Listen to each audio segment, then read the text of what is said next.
নমস্কার বন্ধুরা, আজকের আলোচ্য বিষয় ইনকাম ট্যাক্স। হ্যাঁ বন্ধুরা, ইনকাম ট্যাক্স অ্যাক্ট 1961 আর থাকছে না। এখন থেকে ইনকাম ট্যাক্স নতুন আইন এসে গেছে। অলরেডি পার্লামেন্টে বিলটা পাস হয়েছে, যাকে বলা হচ্ছে আইটি বিল 2025। খুব শীঘ্রই এটা রাজ্যসভা থেকে পাস হয়ে গেলেই এটা অ্যাক্ট হয়ে যাবে। যাই হোক, ইনকাম ট্যাক্স অ্যাক্ট 1961 কিন্তু একদম ভ্যানিশ হয়ে যেতে চলেছে। দীর্ঘ বছরের আমাদের ইনকাম ট্যাক্স অ্যাক্ট ছিল, সেখানে প্রচুর কি বলবো, একটা জটিল ব্যবস্থা হয়ে পড়েছিল। দীর্ঘদিন অ্যামেন্ডমেন্ট হতে হতে তার সঙ্গে একটু একটু করে বিভিন্ন সময় উপযোগী করতে গিয়ে সেটা অনেক জটিল হয়ে গেছিল।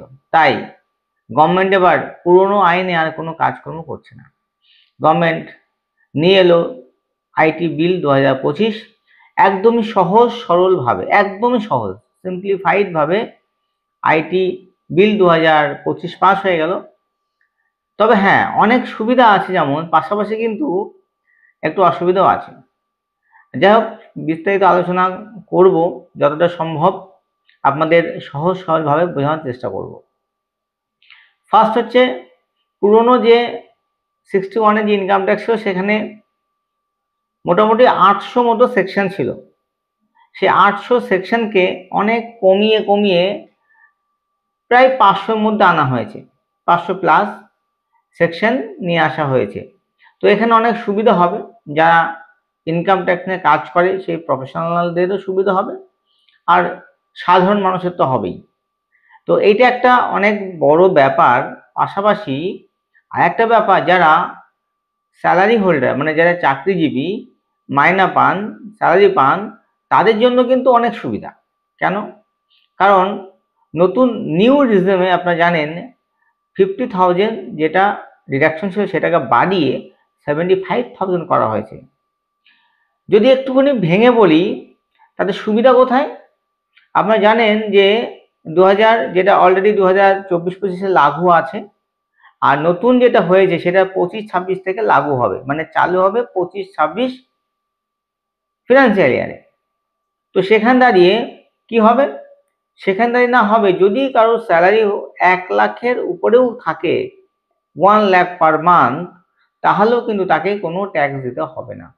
অর্থাৎ 12 লাখ টাকা অবধি তো ট্যাক্স ছাড় আছেই, প্লাস 75,000 টাকা যেটা ডিউয়েট, সেখানে গিয়ে কি দাঁড়াচ্ছে যে যদি কারো 13 লক্ষ টাকা ইনকাম হয়, 13 লক্ষ টাকা ইনকাম হয়, তবুও তাকে কোনো ট্যাক্স দিতে হবে না। কারণ 13 লক্ষ টাকা ইনকাম হলে স্ল্যাব অনুযায়ী ট্যাক্স দাঁড়ায় 60,000 টাকা। তো সেটা 75,000 টাকা ছাড় ফেলে সেটা চলে আসছে 13 লাখ প্লাস। তবে হ্যাঁ, 14 লক্ষ টাকা ইনকাম হলে কিন্তু সেক্ষেত্রে ট্যাক্স দিতে হবে, মাথায় রাখবেন। আমি জাস্ট বেসিক আলোচনাটা করছি। তো স্যালারি হোল্ডারদের জন্য একটা বিরাট সুখবর এটা। শুধু কি স্যালারি হোল্ডারদের জন্য না, এলএলপির জন্য অনেক সুবিধা নিয়ে এসেছে। পাশাপাশি একটা বিষয় যেটা খুব ইম্পর্টেন্ট, সেটা হচ্ছে এই যে আমরা অনেকে বোঝে না, যখন কথা বলা হয় বোঝে না, স্যার আমার তো এখন অলরেডি আমি 2025 সালের সেপ্টেম্বর দাঁড়িয়ে আছি, তাহলে আমার ফিনান্সিয়াল ইয়ারটা কোনটা? তাই না? আমরা সব বোঝানোর চেষ্টা করি, বারবার বলি যে যেই বছরে কাজটা করা হচ্ছে সেটা ফিনান্সিয়াল ইয়ার, 24-25, 2024-25, 1 এপ্রিল 2024 থেকে 31 মার্চ 2025 অবধি, এটা হচ্ছে 24-25 ফিনান্সিয়াল ইয়ার।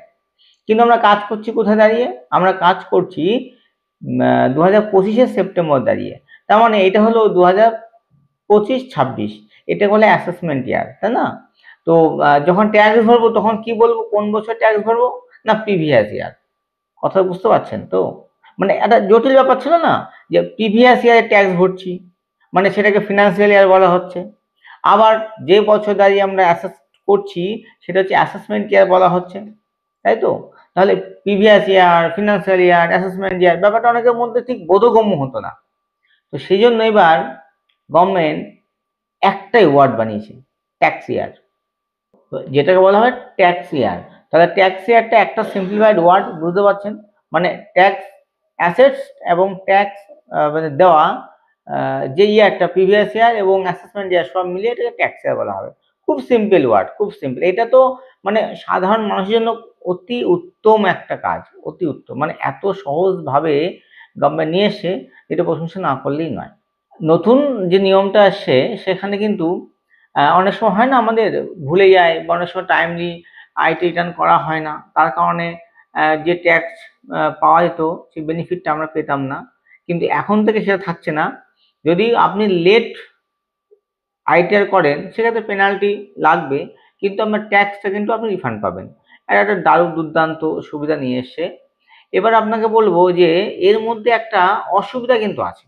অসুবিধাটা কি আসছে তার আগে আরেকটা পয়েন্ট, অসুবিধার আরেকটা পয়েন্ট বলে নেবো, যেটা হচ্ছে এখন এই মুহূর্তে আপনি জানেন যে আমরা ম্যাক্সিমাম মানুষই কিন্তু ক্রিপ্টো বা বিভিন্ন মানে কি বলবো বিভিন্ন শেয়ার ট্রেডিং, সেখান থেকে শেয়ার ইনভেস্টমেন্ট করা, সেখান থেকে আর্নিং এর ব্যাপার থাকে, তাই না? তো এই ক্রিপ্টো বা শেয়ার রিলেটেডের জন্য প্রফিটের উপরে মানে যে অ্যামাউন্ট গেইন করবেন, আপনি লাভ করবেন, তার উপরে কিন্তু 30% ট্যাক্স দিতে হবে। 30% ট্যাক্স অর্থাৎ দেখা যাচ্ছে আপনি রাউন্ড ফিগার বলি, আপনি 1 লক্ষ টাকা ইনভেস্টমেন্ট করেছেন, তো সেখান থেকে আপনি 50,000 টাকা ইনকাম করেছেন, মানে 1.5 লক্ষ আপনার পেয়েছেন, তার মানে আপনার 50,000 টাকা তো প্রফিট মার্জিন না। এই 50,000 টাকার উপরে কিন্তু 30% অর্থাৎ 15,000 টাকা আপনাকে ট্যাক্স দিতে হবে। ক্লিয়ার? এবার আসি যেটা সব থেকে ডিজিটাল সার্চ পাওয়ার।